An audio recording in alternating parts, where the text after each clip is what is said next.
আসসালামু আলাইকুম রহমতুল্লাহি বারাকাতুহু। প্রিয় দর্শকবৃন্দ, আপনারা জানেন যে ইতিমধ্যে কাতারে হামলা করেছে ইসরায়েল এবং সেখানে ফিলিস্তিনের হামাসের কয়েকজন সদস্য নিহত হয়েছেন, নেতা নিহত হয়েছেন, অনেকে বেঁচে গিয়েছেন। আবার কাতারের নাগরিক যারা সিকিউরিটিতে চাকরি করে তাদের মধ্যে কয়েকজন শহীদ হয়েছেন। তো এখন এই হামলার পরে কাতারের প্রতিক্রিয়াটা আসলে কি? কাতার কিভাবে এটার প্রতিশোধ নিবে? একটি স্বাধীন সার্বভৌম দেশে যখন অন্য আরেকটি দেশ হামলা করে, আন্তর্জাতিক আইন লঙ্ঘন করে, তখন ওই দেশের যতটুকু সামর্থ্য আছে সেই সামর্থ্য অনুযায়ী সে এই হামলার জবাব দেওয়ার চেষ্টা করে। তো এখন আজকের এই ভিডিওতে আমরা আলোচনা করব যে কাতার আসলে কিভাবে এটার প্রতিশোধ নিতে যাচ্ছে। একটি দেশে হামলা হওয়ার পরে তার প্রতিশোধ নেওয়ার কয়েকটি ধরন থাকতে পারে। একটি হচ্ছে পাল্টা আক্রমণ করা, যেভাবে আমরা ইরানের ক্ষেত্রে দেখেছি যে ইরানে যখন ইসরায়েল হামলা করেছে তখন ইরান পাল্টা আক্রমণ করেছে। এটি যে অনেক বিশাল আক্রমণ করেছে সেটা বলবো না, কিন্তু তার যতটুকু সামর্থ্য আছে সেই সামর্থ্য অনুযায়ী সে হামলা করেছে। যেমন ইরানের প্রেসিডেন্টকে যখন নিহত করা হয়েছিল তখন ইরান স্বীকার যায় নাই যে এটা আসলে ইসরায়েল করছে, কিন্তু পরবর্তীতে তাদের বিজ্ঞানী কয়েকজনকে যখন হত্যা করা হয়েছে এবং ইসরায়েল যখন বলছে যে আমরাই তাদেরকে হত্যা করেছি, তখন আমরা দেখেছি অন্তত ইরান 4-5টা মিসাইল হলেও সেটা মেরেছে। এবং সর্বশেষ এসে যখন সরাসরি যুদ্ধ হয়েছে এবং আমেরিকাও বোমা হামলা করেছিল, এই জায়গাটাতে ইরান অনেকগুলো মিসাইল মেরেছে এবং শেষ পর্যন্ত যুদ্ধ বন্ধ হয়েছে। এই যে ইরান মিসাইল মেরে প্রতিশোধ নিল, কাতারের কি এই সক্ষমতা আছে কিনা এবং কাতার প্রতিশোধ নিতে পারবে কিনা? হ্যাঁ, আমরা যদি দেখি কাতারের বিমান বাহিনী আছে যেটা অনেক দামি দামি বিমান ব্যবহার করে, কিন্তু এই বিমানগুলো আসলে কাদের? তারপরে কাতার যে ড্রোনগুলো ব্যবহার করে, এই ড্রোনগুলো আসলে কাদের? তারপরে কাতার যে টেকনোলজি ব্যবহার করছে তাদের সিকিউরিটির জন্য, এটা আসলে কাদের? এর উত্তর হচ্ছে আমেরিকার। এখন প্রশ্ন হচ্ছে আমেরিকা আসলে তাদের এই জায়গাটাতে বা ইসরায়েলে আক্রমণ করার জন্য অনুমতি দিবে কিনা, এবং আমেরিকার অনুমতি ছাড়া কাতারের সাধ্য আছে কিনা যে ইসরায়েলে হামলা চালাবে। যখন ইসরায়েল হামলা চালালো, আমেরিকা বলছে আমরা এটা আসলে তেমন জানতাম না।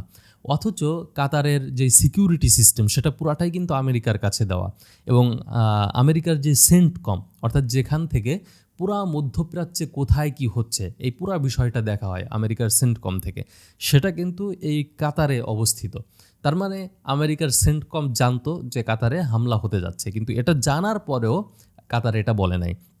এখন যখন হামলা হয়ে গেল, যেই কাতার আমেরিকাকে এত তেল মালিশ করে রাখছে, এত টাকা পয়সা দিয়ে রাখছে, তারপরে ট্রাম্পকে বিমান হাদিয়া তোহফা দেওয়ার পরেও যেই কাতার এই হামলা ঠেকালো না বা এই হামলা করার অনুমতি ইসরায়েলকে দিল, এখন সেই আমেরিকার উপরে কাতার আসলে কতটুকু বিশ্বাস রাখতে পারে, বা সেই আমেরিকা ইসরায়েলের উপরে প্রতিশোধ নেওয়ার জন্য অনুমতি দেবে কিনা, এটা হচ্ছে দেখার বিষয়। যেমন আমরা দেখেছি যেই হামলার পরে আমেরিকার পররাষ্ট্রমন্ত্রী মার্ক রুবিও তিনি কিন্তু কাতারে সফর করেছিলেন এবং কাতারে সফর করার পরেই তার পরের দিনই তিনি আবার ইসরায়েলে সফর করেছেন। ইসরায়েলে সফর করে তিনি যা করেছেন সেটা একদিক দিয়ে আশ্চর্যজনক বিষয়। অর্থাৎ ইসরায়েল একটি টানেল খনন করতেছে বাইতুল মুকাদ্দাসের পাশ দিয়ে, যেটা নিয়ে খুবই উদ্বেগ চলছে যে বাইতুল মুকাদ্দাসকে নিচের থেকে ধসিয়ে দেওয়ার তাদের কোনো পরিকল্পনা আছে কিনা। এবং যারা গবেষক বা বিশ্লেষক অনেকেই বলেছেন যে এই যে তারা একটি তাদের মন্দির নির্মাণের জন্য তাদের ইসরায়েলের ভিতর দিয়ে যেই সুড়ঙ্গটা নিয়ে গিয়েছে, এটা বাইতুল মুকাদ্দাসের মাত্র কয়েক ফিট দূর থেকে, সুতরাং এটা বাইতুল মুকাদ্দাস ক্ষতিগ্রস্ত হতে পারে। এই যে সুড়ঙ্গটা তারা খুঁজতেছে, এই সুড়ঙ্গ খোঁজার জন্য তিনি প্রতীকীভাবে ওই সুড়ঙ্গর ভিতর যে তিনি কিছুটা খুঁজে এসেছেন, মানে দেখিয়ে এসেছেন এই যে তোমরা সুড়ঙ্গ খুঁজতেছো, এবং সে বলেছে তোমরা যে গাজা সিটি দখল করবা, এটার জন্য তোমাদের পুরো সমর্থন আছে। তার মানে দেখেন, একদিক দিয়ে যেই কাতার হামলার শিকার হলো এবং যাদের কাছে পুরো সিকিউরিটির দায়িত্ব দেওয়া, সে একদিন কাতার সফর করে পরের দিন যে আবার ইসরায়েলি যে সেই ইসরায়েলকে পরিপূর্ণ সমর্থন করে আসতেছে। তার মানে এই মার্কো রুবিও বা আমেরিকা বার্তা দিতে চাচ্ছে যে ইসরায়েল, তুমি আসলে কাতারে যেই হামলাটা করেছো এটার প্রতি আমাদের পুরোপুরি সমর্থন আছে। এবং আরেকটা আশ্চর্যজনক বিষয় এসেছে সামনে, সেটি হচ্ছে এই মার্কো রুবিও ইসরায়েলে যে ঘোষণা দিয়েছেন যে আমাদের কাতারের সাথে একটি চুক্তি হতে যাচ্ছে, সেটি হচ্ছে আমাদের কি বলে প্রতিরক্ষা সম্প্রসারণ চুক্তি। তো প্রতিরক্ষা সম্প্রসারণ চুক্তিটা আসলে কি? এটা হচ্ছে যে আগে তাদের যেই সিকিউরিটি সিস্টেমটা ছিল বা আমেরিকা যতটুকু তাদেরকে সিকিউরিটি দিত, এটা আরও সম্প্রসারণ হবে, মানে আরও বেশি দিবে। এটা কাতারও স্বীকার করছে যে আমাদের এরকম একটা চুক্তি হইতে যাচ্ছে।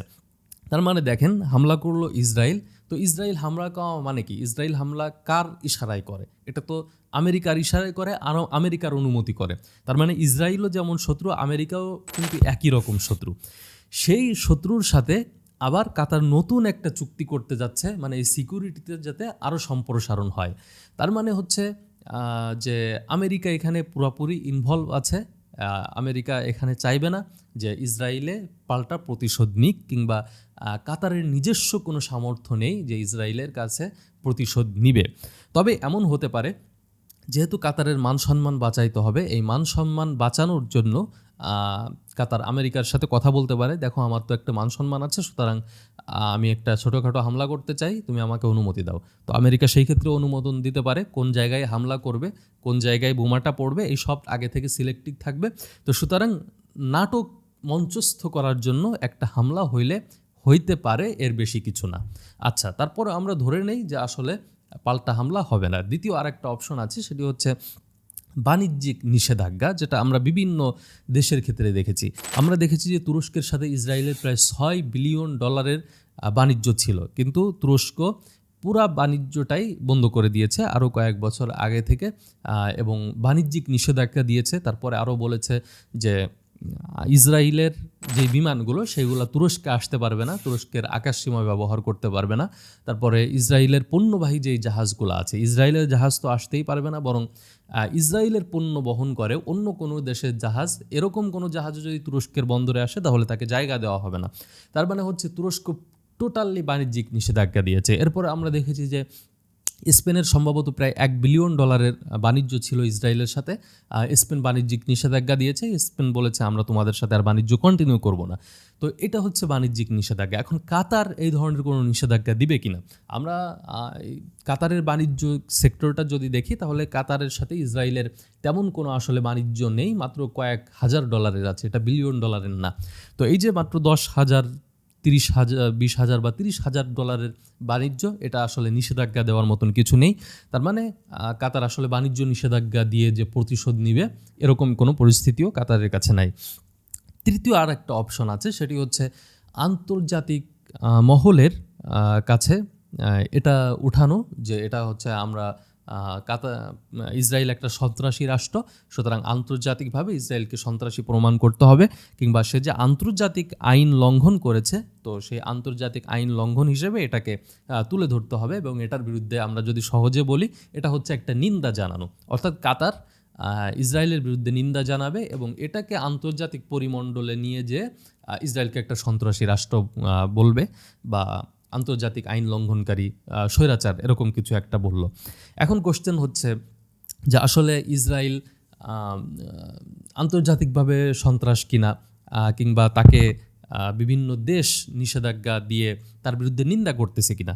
তো এখন এটা কিন্তু অলরেডি বিভিন্ন দেশ করতেছে, ইউরোপের অনেক দেশ করতেছে, মুসলিম দেশগুলা করতেছে।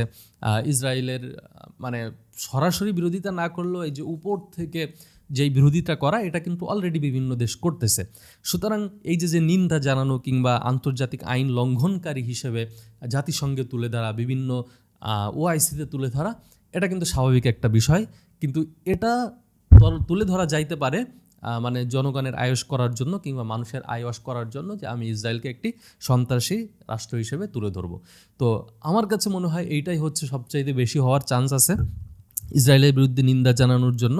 এবং আমরা এটা ইতিমধ্যে অলরেডি দেখেছি যে মুসলিম যেই দেশগুলো আছে, ওআইসি অধিভুক্ত এবং আরব লীগের এরকম অনেকগুলো দেশ অলরেডি কাতারে গিয়েছিল এই হামলার পরের দিন, সেখানে বসে চা নাস্তা করে শেষ পর্যন্ত তারা একটা নিন্দা জানিয়ে এসেছে। তো নিন্দা জানানোর কাজ অলরেডি সম্পূর্ণ হয়ে গেছে, এখন বাকি দেখা যাক যে আর কি হইতে পারে। তবে এক্ষেত্রে আরেকটা জিনিস ঘটবে, সেটা হচ্ছে এই হামলার পরে আমেরিকার সাথে কাতারের চুক্তি আরও জোরদার হবে, যেটা অলরেডি আমি আগেই বলেছি যে কাতার বলতেছে আমি আরও আমাদের সিকিউরিটিকে সম্প্রসারণ করার জন্য আমরা কাজ করব। তো আমেরিকা ভয় দেখাচ্ছে কাতারকে যে দেখো এই যে তোমাকে একটা ড্রোন হামলা করে দিছে বা তোমাকে এই যে হামলা করে দিছে, তার মানে ইসরায়েল যে কোনো সময় হামলা করতে পারে। তো তোমার সিকিউরিটিকে যাতে আমি আরও শক্তিশালী করতে পারি, তারপরে আমাদের কি বলে যেই ডোমগুলো আছে এইগুলা যাতে তোমাদের এখানে বসায় তোমাকে নিরাপত্তা দিতে পারি, সেই জন্য তুমি আমাদের সাথে আরও বেশি চুক্তি করো। এবং সেটাই সম্ভবত হইতে যাচ্ছে, আরও বেশি চুক্তি হবে, আরও বেশি টাকা নিবে আমেরিকা এবং ইসরায়েলকে নিন্দা জানানোর মধ্যেই সীমাবদ্ধ থাকবে। এবং প্রথম যেটা বললাম, হয়তো সর্বোচ্চ নাটকীয় একটা হামলা বা প্রতিশোধ এরকম কিছু একটা হইতে পারে। তো আপনার কাছে আসলে কি মনে হয় যে কাতার কিভাবে প্রতিশোধ নিতে পারে? ঠিক, তো আজকের মতো এখানেই শেষ করছি। আপনার মতামত কমেন্টে জানিয়ে দিন। ভিডিওটি ভালো লাগলে লাইক করবেন, আমাদের চ্যানেলটি সাবস্ক্রাইব করুন। আসসালামু আলাইকুম ওয়া রাহমাতুল্লাহি ওয়া বারাকাতুহু।